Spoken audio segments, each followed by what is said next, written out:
செய்ய முடியாத ஒரு ஜூட்சுவை இவன் செஞ்சு காட்டியிருக்கான். என்னையே மிஞ்சிட்டான். உன்னால உணர முடியுதா? அவன் கண்ணு முன்னாடி எப்போ நிக்கிற ஒருத்தன் நீ மட்டும்தான். நீதான் அவனுடைய இன்ஸ்பிரேஷன். நீதான் அவனை பலசாலியாக்கிக்கிட்டு இருக்க. அது உனக்கு நல்லா தெரியும். உண்மையை ஒத்துக்க சாஸ்கே.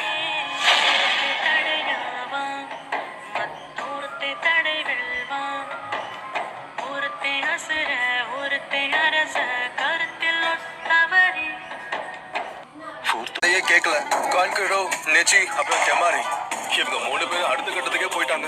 गारों के नाचे